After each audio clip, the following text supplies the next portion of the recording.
Okay, so you know how everyone's buzzing about generative AI, right? It seems like it's everywhere. We're going to do a deep dive into that today and try to really unpack what's going on. We have some really interesting articles to help us understand how things are unfolding, especially how established companies and emerging startups are adapting to this rapidly changing AI landscape. Yeah, I think it's fascinating to look at both sides of that, right? Because you have these big, well-established organizations trying to figure out how to integrate AI into what they already do, and then you have these brand new companies that are basically built entirely around AI, sort of like AI natives. Totally. And the articles you've got for us today seem to hit both of those angles perfectly. Yeah, I think so. So we've got this great one from MIT Sloan Management Review, 7 Lessons from the Early Days of Generative AI. They actually had McKinsey's Amr Baig offer some really insightful perspectives. And then on the startup front, there's this really compelling piece from SaaStr, The New Rules of AI Startup Growth. They feature thoughts from Rajan Shuth, who is with Hypergrowth Partners and Together AI, and also Emily Zhao from Salesforce Ventures, so, some serious players in the AI space. Perfect. I love how these articles bring different perspectives to the table. Me too. And I think by kind of weaving those perspectives together, we can get a more complete picture of like where things are headed. Definitely. Our mission today is to break down these articles, pull out the key takeaways, and see what strategies both established businesses and AI startups can use to navigate this evolving landscape. Absolutely. So it doesn't matter if you're at a big company trying to figure out your AI strategy, or if you're excited about the whole AI startup world and you want to understand what's driving their growth, this deep dive is going to be packed with insights for you. Absolutely. So shall we jump right in? Let's do it. Okay, so let's start with the MIT Sloan article. It dives into the practical side of things, looking at how established businesses are actually using generative AI right now. What stuck out to you? Well, one thing that jumped out at me was this kind of tension they highlight.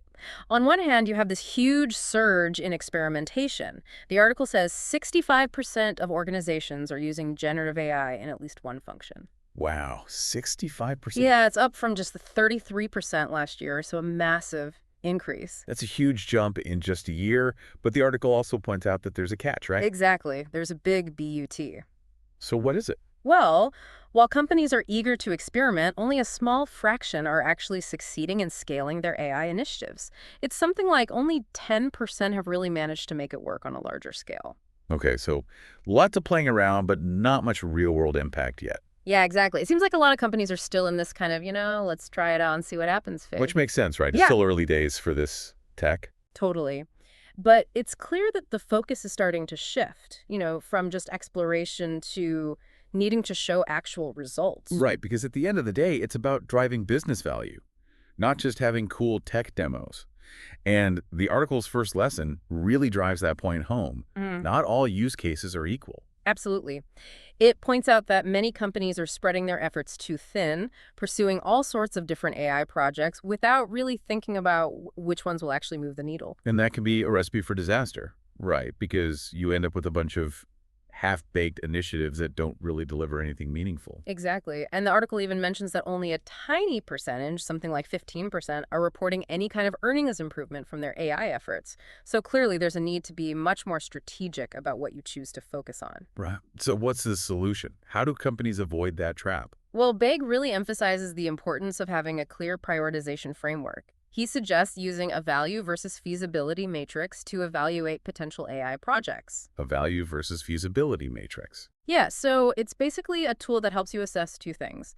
First, how much value a particular AI use case could potentially generate for your business. And second, how feasible it is to actually implement that use case, considering things like the data you have available, the technical expertise you have in-house, and so on. So it's about being brutally honest with yourself about what's actually achievable and what's give you the biggest bang for your buck. Exactly. And he also stresses that the CIO needs to be a driving force in this whole process. Making sure those AI investments are aligned with the big picture, the company's strategic goals. Makes sense. Right. The CIO can be that champion who helps cut through the noise and ensures that resources are being directed toward the most promising initiatives. And I think that leads nicely into the second lesson the article highlights. The tech stack matters. And they're not just talking about the AI models themselves. Oh, that's interesting. So it's not just about picking the right AI engine, but the whole ecosystem around it.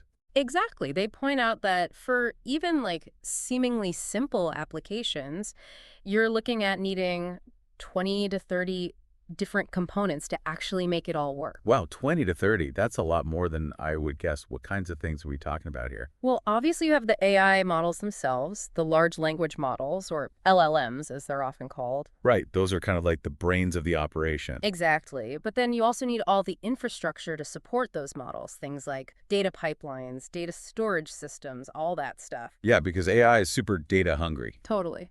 And then there's also the whole process of prompt engineering, which is basically about figuring out the right way to talk to these models, the right way to give them instructions so that they generate the output you want. Oh, so it's like you need to learn how to speak their language to get them to do what you want. Kind of, yeah. And of course, security is super important too. You need to make sure that your AI systems are robust and secure because obviously there are a lot of risks associated with AI if it's not implemented properly. Absolutely. Security is huge. And the article really stresses that it's not enough to just have all these individual pieces. You need to make them work together seamlessly. Exactly. It emphasizes the importance of end-to-end automation as being a key factor in scaling AI effectively. Okay, so it sounds like companies need to be thinking about the whole picture, not just the shiny AI model itself. Exactly. It's like building a house, right? You need a solid foundation, strong walls, and a good roof. You can't just focus on the fancy appliances and forget about the rest of the structure. Makes perfect sense. So what else stood out to you from this article? Well, this next part was really eye-opening. It's about managing costs proactively, which is lesson number 3. Ah, the money talk. Yeah, and it's not as straightforward as you might think. The article cautions that the initial costs of implementing generative AI can be deceptively low. Deceptively low. How so? Well, it's kind of like an iceberg. You see this small chunk above the water, but there's this massive part hidden beneath the surface. In this case, the hidden costs often come from change management. Oh, I see. So it's not just about the cost of the tech itself, but the cost of adapting your whole organization to actually use it effectively. Precisely. Baig estimates that those change management costs can be 2 to 3 times higher than the cost of the technology itself. Wow, that's a huge difference. What kind of changes are we talking about here? Well, think about it. Generative AI has the potential to disrupt almost every aspect of a business, from how products are designed to how customer service is handled. So we're talking about totally rethinking how things are done. Exactly. And that means you need to invest in training your employees, redesigning workflows, potentially even rewriting policies and procedures. And maybe even coming up with completely new job roles, right? Totally. And then there's the whole area of prompt engineering, which we talked about earlier. You might need to hire specialists who are skilled in crafting effective prompts. Right, because that's a whole new skill set that most companies probably don't have in-house right now. Exactly. And don't forget about the ongoing maintenance costs. Oh, right, because these AI systems aren't just going to run themselves, are they? Nope. They need constant care and feeding, just like any other complex software system. So those maintenance costs can really add up over time. So companies really need to factor in those long-term costs from the very beginning. Absolutely. It's not just about the upfront investment. It's about understanding the total cost of ownership. Okay, so lesson 3 is a bit of a wake-up call. Don't be fooled by that low initial price tag. There's a lot more to consider when it comes to the financial side of AI. Definitely. And I think that ties in nicely with lesson 4, which is about taming the proliferation of tools. Oh, that sounds familiar. I feel like we've seen this before with other technologies. Totally. It's kind of like what happened with cloud computing and SaaS.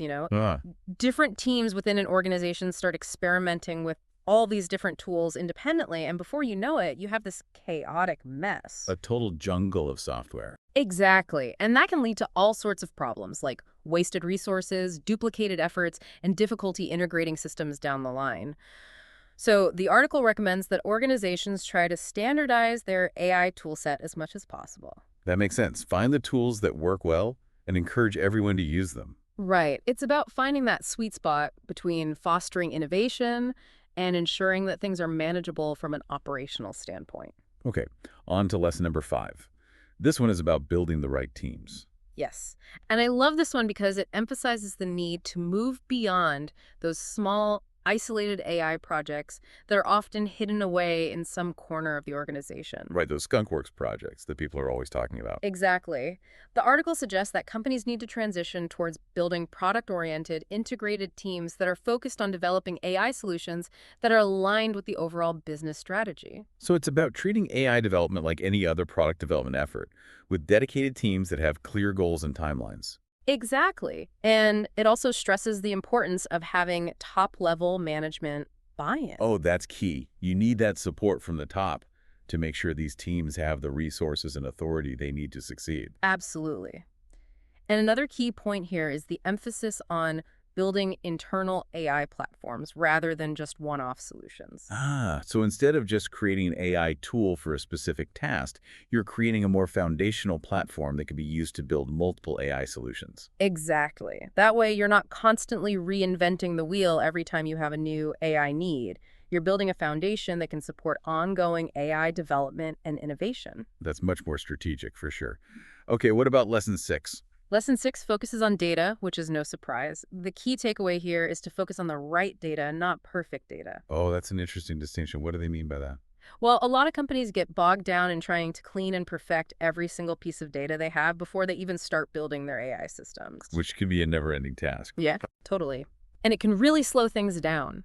So the article advises companies to prioritize the data domains that are most relevant to their high priority use cases. So figure out what data you need to solve the problems you're actually trying to solve and focus on getting that data in good shape. Exactly. It's about being pragmatic and focusing on the data that will have the biggest impact. Makes sense. Don't let the pursuit of perfect data hold you back from making progress. Right. And the final lesson for established businesses, lesson number 7, is about reuse. Reuse. Yes. The article stresses the importance of reusing AI models, prompts, data, even entire use cases whenever possible. It sounds like a really smart way to accelerate development and ensure consistency. Totally. Why start from scratch every time if you can leverage existing assets? Exactly. It's like having a library of pre-built components that you can use to quickly assemble new AI solutions. That's a great analogy. And the article wraps up by reminding us of the enormous economic potential of generative AI. They estimate it could be as high as $4.4 trillion. Wow, $4.4 trillion. That's a mind-boggling number. Yeah, it really highlights the huge opportunity that's out there for established businesses that can figure out how to effectively leverage this technology. Absolutely. Getting these lessons right could be game-changing for a lot of companies. Okay, so that gives us a really great overview of the landscape for established businesses. Now let's shift gears and dive into the world of AI startups. That's good. The Saucer article we have is particularly fascinating. It argues that the traditional SaaS playbook for growth is basically dead for AI companies. Yeah, that's a pretty bold statement. I'm curious to hear how they back that up. Well, they start by pointing out the incredible growth rates that some AI startups are seeing. They mention companies like Glean, which has reportedly achieved 20x growth in a single year. 20x growth, that's insane. Yeah, it's unheard of in the traditional SaaS world. And they also mention Harvey, which has seen 10x growth. These numbers are just off the charts. So what's driving this explosive growth? Well, the article introduces this concept of experimental revenue. It's basically revenue that comes from customers who are eager to try out these new AI technologies, even if they're not quite sure how they'll use them in the long run. Oh, that's interesting. So it's like they're paying to experiment to see what's possible. Exactly. And a lot of this experimental spending is coming from large enterprise clients who are running multiple pilot projects concurrently. Makes sense. They want to stay ahead of the curve and explore all the different options that AI offers. Totally. But the article also points out that this experimental revenue can be a bit of a double-edged sword. How so? Well, it can lead to high churn rates and unpredictable usage patterns. Ah, I see. So customers might sign up for a trial, play around with the technology for a bit, and then move on to the next shiny new thing. Exactly. It's like that early adopter phase where everyone is eager to try the latest gadget, but not necessarily committed to using it long term. Mm. So how can AI startups distinguish between this experimental revenue and more sustainable long-term revenue? The article outlines a few key indicators of real ARR, the kind that's more likely to stick around. One is increasing contract lengths. Okay, so customers moving beyond those short-term trials and signing up for longer commitments. Exactly. Another signal is a shift towards production use cases, particularly those that are external facing. So that means the AI is being used in applications that directly impact the customer's end users or their external operations, right? Precisely. Those types of use cases are generally seen as more mission critical, which makes customers less likely to switch to a competitor once they've integrated the AI into their workflows. That makes sense. And I guess you'd also look for signs that usage is stabilizing after that initial spike of excitement when new features are released. Right. And ideally, you'd also see customers consolidating their vendors, choosing one primary AI solution provider rather than juggling multiple pilot projects. So if you're an AI startup and you're seeing those signals, that's a good indication that you're on the right track, moving from experimental revenue to something more solid and sustainable. Absolutely. And I think this whole idea of experimental revenue is a really important concept for anyone involved in the AI space to understand. It explains why we're seeing such rapid growth in the AI startup ecosystem, but it also highlights the need to be strategic about converting those early adopters into long-term customers. Like the gold rush, right? Yeah. You might find a few nuggets initially, but you need to figure out how to turn that into a sustainable mining operation. Exactly. Okay, so moving on, the SOST article also talks about how the go-to-market strategy is changing for AI startups. They argue that the traditional SaaS approach, which is often product-led or sales-led, just isn't cutting it in this fast-moving market. Interesting. So what are they suggesting instead? Well, they suggest that successful AI startups are adopting a more marketing-led approach. Marketing led. Why the shift towards marketing? Because the AI market is evolving so quickly, the traditional enterprise sales cycles, which can be pretty slow and drawn out, are often just too slow to keep up. Makes sense. You don't want to get stuck in a 6-month sales cycle when the technology is changing every few weeks. Exactly. So instead of relying on those traditional methods, successful AI startups are pursuing three distinct growth engines from day one. 3 growth engines. What are they? The first is bottom-up adoption by individual developers. So getting developers excited about your technology and using it to build their own applications. Precisely. The second is top-down engagement with enterprise leadership. So basically going straight to the C-suite and making the case for why AI is strategically important for their business. Exactly. And the third is the formation of strategic partnerships. Partnering with other companies that can help you reach new markets or integrate your AI into their existing products and services. That's right. So it's a much more multifaceted approach, and it requires a strong marketing function to coordinate all these different efforts. It sounds like AI startups need to be hitting the gas on all cylinders from the very beginning. Definitely. They need to move fast and be agile to keep up with the pace of innovation. Okay, so they've thrown out this idea of a marketing-led approach and these 3 growth engines. What else do they recommend for AI startup growth? Well, they dive into 5 specific strategies that can help AI startups succeed. The first one is all about creating a movement. A movement, like a social movement. Kind of, yeah. It's about building a community around your technology, generating excitement and enthusiasm beyond just the product itself. So it's about being more than just a company. It's about becoming a thought leader and shaping the conversation around AI. Exactly. And they cite Cohere as a great example of a company that's doing this effectively. They've been actively involved in policy discussions and broader market narratives around AI, really trying to shape the future of the technology. That's a powerful way to build brand awareness and establish yourself as a key player in the space. Totally. And that leads nicely into the second strategy, which is all about leveraging zero-cost brand building through thought leaders. So tapping into the expertise and influence of people who are already respected in the AI community. Exactly. They mention Cohere again, but also Together AI as companies that have done a great job of this. So it's about building relationships with these thought leaders, getting them excited about your technology, and having them spread the word organically. Precisely. It's a really effective way to build brand credibility without having to spend a lot of money on traditional advertising. Especially in a field like AI, where trust and credibility are so important. Absolutely. Okay, so strategy number 3 is a bit more unconventional. They recommend charging for proof of concepts. Really? Charging for POCs, that's not something you hear very often. I know, right? But the idea is that by charging a fee, even a small one, you're creating a sense of urgency and commitment from the customer. They're more likely to take the POC seriously if they've invested something in it. Makes sense. And it also helps weed out the tire kickers, the people who are just curious but not really serious about implementing the technology. Exactly. And to sweeten the deal, they recommend making the POC fee refundable if the customer ends up signing a contract. Oh, that's a clever way to lower the barrier to entry while still ensuring a certain level of commitment from the customer. Totally. And the article mentions that one AI infrastructure company saw an 80% increase in their conversion rate after implementing this strategy. Wow, 80%. That's a Yeah. pretty compelling result. Yeah, it seems like a really effective way to qualify leads and increase the chances of closing deals. Okay, so what about strategy number 4? Strategy number 4 is all about focusing on production use cases. And they specifically call out the importance of external facing use cases. Right? Because those are the ones that are most likely to generate real business value and create stickiness with customers. Exactly. It's about moving beyond those cool demos and pilot projects and actually showing how AI can be used to solve real world problems in a way that impacts the customer's bottom line. So it's about showing the ROI, the return on investment. Absolutely. If you can demonstrate that your AI can help a customer increase revenue, reduce costs, or improve efficiency, they're much more likely to become a long-term customer. And the fifth and final strategy. Strategy number 5 is all about building multiple growth engines concurrently. Okay, remind me what those growth engines are again. So we have bottom-up adoption by developers, top-down engagement with enterprise leadership, and strategic partnerships. Right, got it.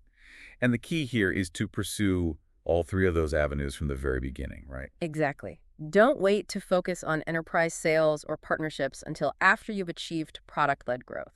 Go after all three simultaneously to maximize your chances of success. It's like a three-pronged attack on the market. Totally. Okay, so to wrap up the Sestra article, they highlight 5 key metrics that AI startups should be tracking very closely. Oh, metrics are always important. What are these 5 key metrics? So the first one is the production use case ratio. Okay, so that's basically measuring how many of those initial experimental projects are actually turning into real-world mission-critical applications. Exactly. It's a good indicator of how sticky your product is, how likely customers are to continue using it once the initial excitement wears off. And the other 4? They are contract length progression, usage stability, vendor consolidation, and the external use case ratio. Okay, so these metrics are all about measuring the health and sustainability of the business. Precisely. They help you track your progress in converting that initial surge of experimental revenue into a more predictable and reliable stream of recurring revenue. Which is ultimately what every startup is striving for. Absolutely. So we've covered a lot of ground here. We've looked at the challenges and opportunities for established businesses that are trying to adopt generative AI, and we've explored the unique dynamics of the AI startup ecosystem. What are your key takeaways from all this? Well, one thing that really stands out to me is that both established companies and AI startups are facing similar challenges when it comes to generative AI. They're both trying to figure out how to move beyond the hype and the experimentation and actually deliver real, tangible business value. That's a great point. It's not enough to just have cool AI technology. You need to show how it can be used to solve real-world problems and achieve measurable results. Exactly. And I think that's where the real opportunity lies, both for established businesses that are looking to transform their operations with AI and for AI startups that are developing innovative new solutions. The companies that can successfully bridge that gap between experimentation and real-world impact are going to be the ones that come out on top. Absolutely. And it's clear that building strong teams, developing robust platforms, and having a laser focus on those high-value use cases are all critical ingredients for success. Totally. And don't forget about the importance of data. Having the right data and knowing how to use it effectively is going to be essential for both established companies and AI startups. Absolutely. Data is the fuel that powers the AI engine. So to wrap things up, what's your final thought for our listeners? Well, considering all these insights from both the enterprise and the startup perspective, I think the key question for everyone listening is this. What fundamental shifts in mindset or approach might you need to make to truly harness the power of generative AI in the coming years? It's about finding that balance between experimentation and execution, embracing the agility of the startup world while building the solid foundations that will allow you to scale and grow sustainably. The future of AI is incredibly exciting, but it's going to require a new way of thinking and a willingness to adapt and evolve to stay ahead of the curve. That's a great point. It's not just about the technology. It's about how we approach it, how we think about it, and how we use it to create a better future. Exactly. Well, that was an incredible deep dive. Thanks so much for sharing your insights with us today. My pleasure. Always fun to chat about AI. And to our listeners, thanks for tuning in. We hope you found this episode insightful and thought-provoking. Be sure to check back next time for another deep dive into the world of emerging technology. Until then, keep exploring and keep innovating.